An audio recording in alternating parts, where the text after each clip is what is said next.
All right, everybody. So we begin the 2025 Prospect Profile Series with none other than at least the consensus RB1 Ashton Jeanty. We'll see what I think of him at the end of the video, but in this video, we're going to detail his strengths and weaknesses, how he's best utilized, where he might be selected, and what we might be able to expect from him in fantasy. So watch till the end of this video and you'll have a good idea. And so Ashton Jeanty, in most people's estimation, including my own, is around 5'9", 215 pounds. And so think Jahmyr Gibbs in terms of height, because obviously they're both around 5'9", but think more of the Kenneth Walker build. So if he is 5'9", 215, that gives him a 31.7 BMI. That is beautiful. We want our workhorse running backs, the running backs that in general produce the most points in fantasy football, to be 30.0 or higher in BMI. And if this is roughly his BMI, it's similar to that of Jonathan Taylor's, which his is a little bit north of 32, but still nonetheless elite territory. At this point in time, he's 21 years and 1 month old. So at the time of the draft, he's still going to be less than 22 years old as a true junior. Now, when we look at his production from year to year, in 2022, his freshman season, he had 156 attempts for 821 yards at 5.3 a clip with 7 touchdowns. Now, when we look at his sophomore season, you see that his attempts went up from 156 to 217. We like the increased workload because the workload is telling us that he is capable of receiving it. When we look at his rushing yards, if you receive a lot more attempts, you're probably going to end up with more rushing yards. So you went from 821 to 1344, but with more volume, you also saw his yards per carry go up. So he didn't become less efficient while receiving more volume. He became more efficient. Then, obviously, his touchdowns went from 7 to 14 too, so literally doubled. His fumbles, though, he did have 5 as a sophomore. Fumbles, as you can see, he's had a total of 10 in his collegiate career. That is a little bit of an issue. I'll get as to whether that's going to be a long-term issue or it will really affect his workload. I'll get to that part later, but that is something to note. Now, this year, obviously, he was in contention for the Heisman for good reason. His carries went up from 217 to 375. And so he did show that he can be a true workhorse from game to game. But obviously, his yards are going to go up from 1344 to 2595. And so that's to be expected. But look, his yards per carry, his yards per attempt went from 6.2 up to 6.9. And so what we've seen here is that he's gradually increased in volume each season while also increasing his efficiency. And then he's going to have had 29 rushing touchdowns this season, which is ridiculous. He did have 4 fumbles, though. And so this is the profile we want to see. It's similar to that of wide receivers in which you would like to see as well. You want an increase in workload, an increase in efficiency, while not dealing with a ton of injury doing so. Moving on to some advanced stats, among FBS running backs with 100 plus rushing attempts, that was a total of 161 in the sample size, Jeanty's 375 attempts were first. If that's not workhorse material, I don't know what is. He had 181 zone runs, 193 gap runs, so a nice mixture there. Looking at his yards per attempt, his 6.9 was 7th among these running backs. And keep in mind, he had the most volume. Some of these other running backs had much less volume, and it's so much easier to be much more efficient on less volume. Devon Achane should have taught us that, in his rookie season, his efficiency was astronomical. That came way down with more volume this season. Although the blocking was definitely a factor there, as well as them figuring out McDaniel's scheme, Tua being out to a degree. But more volume, generally less efficiency, except when we looked at his year-by-year statistics, his yards per carry went up each and every single year with more volume. That should tell you everything you need to know about how talented Jeanty is. Looking at his PFF rushing grade, his 96.6 score is first. They definitely think that he's the best runner of the football. His 151 missed tackles forced are first. And by the way, only one other running back even had more than 100. That's ludicrous. Looking at his breakaway run percentage, his 52.6% is tied for 12th, which with this much volume, having that high of a breakaway run percentage is insane. Looking at his PFF receiving grade, now this is where he's not quite as good. So his 54.4 score is 114th out of 161. So below the median there. I'll get into a little bit later when I break down the grading system I use, certain specific traits about him. But I would agree that in general, he's not, uh, a Christian McCaffrey by any stretch of the imagination. Looking at his yards per out run is 0.54, tied for 124th, so similar there. His PFF elusiveness rating, though, his 215.1 is first. It's, I believe, at least 40 points higher than the next running back. Yeah. And now, looking at his fumbles, his 4 are tied for 4th. Now, I put an asterisk and specified volume there.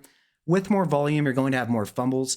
But we did see that he had 10 total fumbles in 3 collegiate seasons. That's not unheard of, and there have definitely been profiles that have had more fumbles, but that isn't the ball security that we would prefer.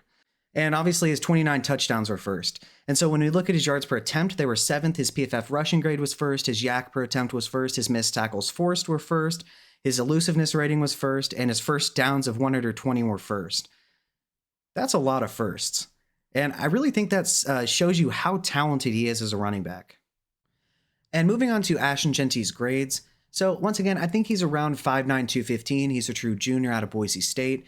My valuation of him is I think he's worthy of a mid-first round pick. I think he's more likely to go early than late, especially considering that the skill position players here are just not even remotely close to the talent of 2024, at least in my opinion. Now, my comparison for him is Alvin Kamara with less receiving ability. And so mostly what I mean by this is he seeks contact, he bounces off of people, his contact balance is utterly ridiculous. As far as run after the catch, he is very good with his run after the catch, but I wouldn't say you would ever really line him out in the slot like you might with Kamara. I think his route tree is a little bit more limited. He can run wheel routes, angle routes in the flat. You can set up screens for him, but he's not really going to be performing any double moves or anything, or more of the advanced routes you see from some running backs like, say, Christian McCaffrey. But yeah, in terms of his contact balance, I think that I'd give him a 5 out of 5, as well as his physicality. So those kind of go hand in hand here with him. He seeks contact. He wants contact, but somehow he stays upright almost every single time. It's insane. Generally, with some running backs, they will try to avoid contact, and they might be able to bounce off of people, but they don't look for it. And so his vision.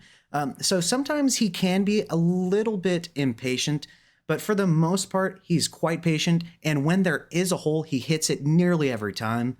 As far as his ball security, like I said, he's had 10 fumbles in his collegiate career.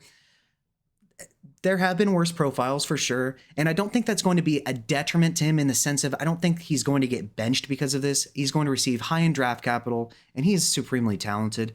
But to be fair, there are definitely running back prospects with less of a fumbling issue. But also, to be fair to him, he received a massive amount of volume this past season. Now, his run IQ, that's somewhat similar to Vision, but more so in he doesn't bounce runs to the outside unnecessarily, but when he does do it, he's quite successful. And so in general, he sticks to what he should be doing, but sometimes he is creative. Now, in terms of his speed, he has enough speed to have 70-yard touchdowns on film, obviously, but I don't think he has that Devon Achane speed, for instance, right? I don't think it's quite that good. He doesn't have that Trey Benson speed where it's as if he doesn't have a max speed.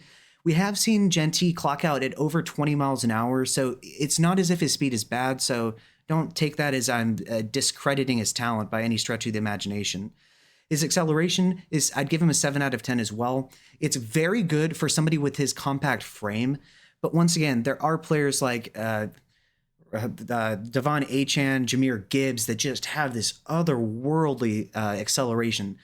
But, the higher your BMI, the harder it is to have that type of acceleration. So to be fair, that's partially why. His deceleration, now, it isn't perfect, but for his size, it is quite good.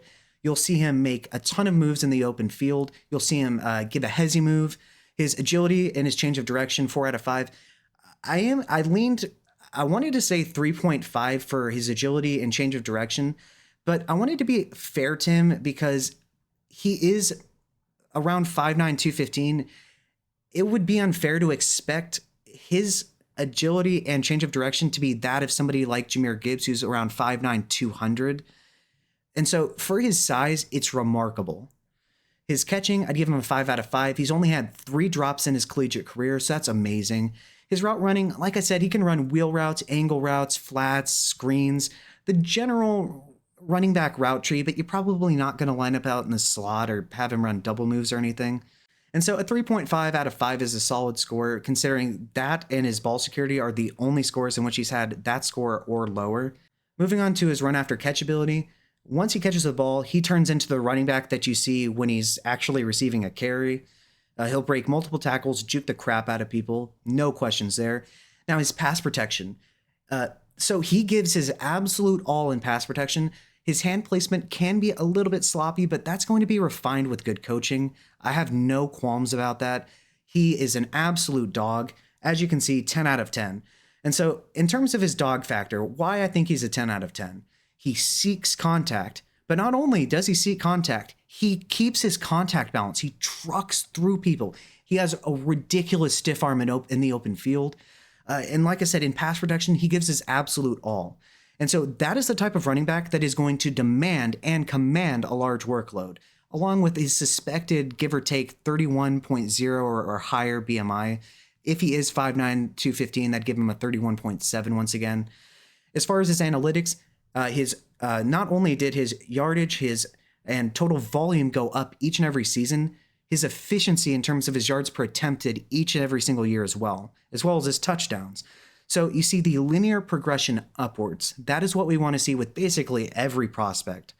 In terms of his projected draft capital, I think he's going to be, at the very least, a late first-round pick, but I think he's more than likely going to be around that 10 to 15 range, potentially a little bit later. But that's awesome. First-round running backs used to not be a thing for a couple years, but recently we've seen the Bijan and Gibbs of the world be selected in the first. Now, as far as my worries, he does run a little bit high, which does invite contact and potentially injury. Now, he has the frame to withstand hits, being around 5'9", 215, so we do like that. But will he start to lower his pad levels? There are no studies as to, do players decide to correct things like that in the NFL per se? But I do worry that he could be susceptible to injuries because he does run high. Another thing, like I said, with the pass protection, he does give his all, but will he improve his hand placement? That is something to not worry about per se, but in what I mean, the worry is at the beginning of his career, if there is somebody better in pass protection, are they going to have him out there on third downs? Because he's a more than capable receiving back, but like I said, he's not Christian McCaffrey. And so if those two worries are your biggest worries for a running back, you want that running back on your team. Overall, this guy is an absolute monster. Amazing vision, amazing contact balance, aggressive, an absolute dog given his 10 out of 10 dog factor.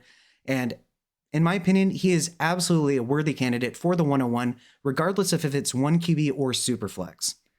And so, like I said, I think he's going to be in the top half of the first round, probably in that 10 to 15 range, give or take.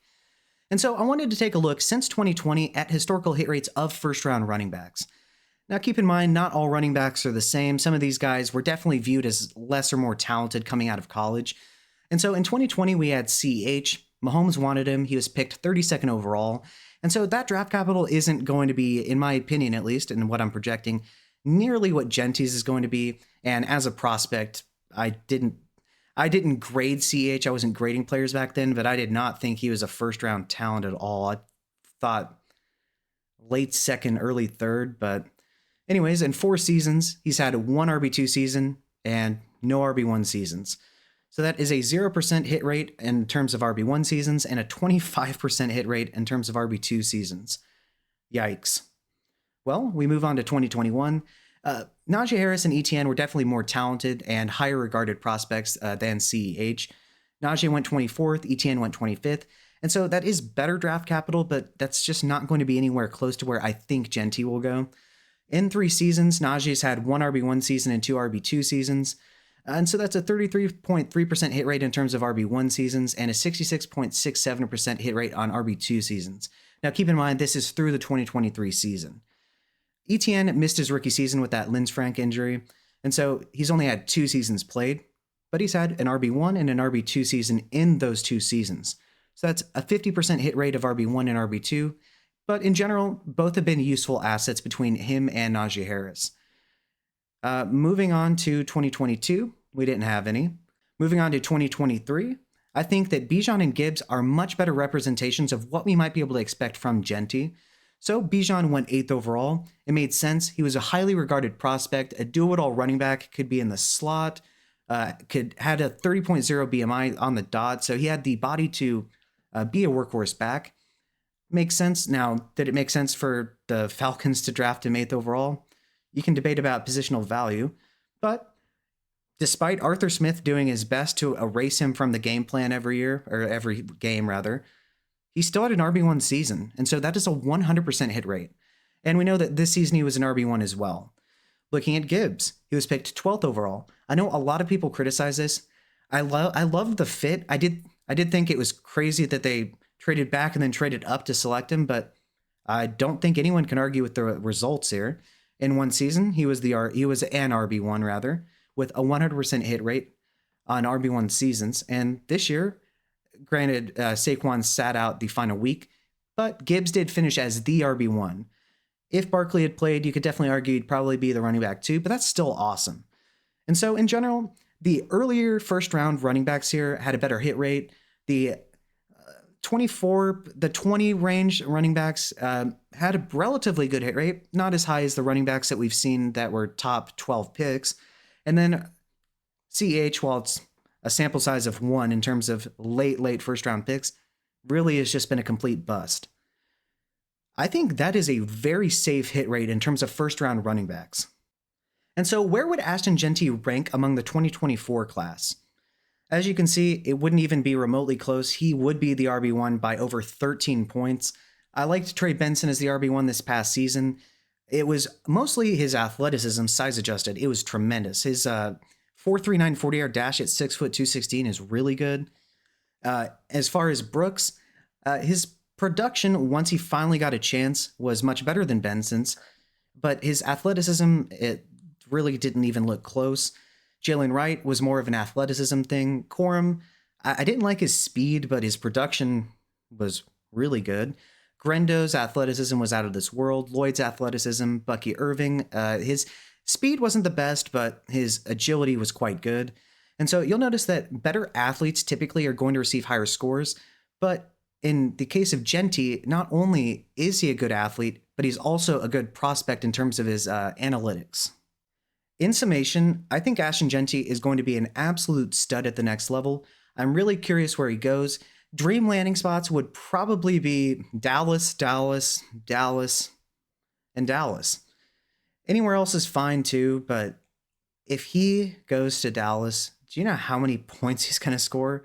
So yeah, what do you think about Jeanty? Do you think I'm a little bit too high? Do you think I'm too low potentially? Let me know below in the comment section and let me know why. With that being said, if you like what you've seen and heard, feel free to like and subscribe. It's a free and easy way to support the channel. And if you would like to, feel free to become a member of the Patreon.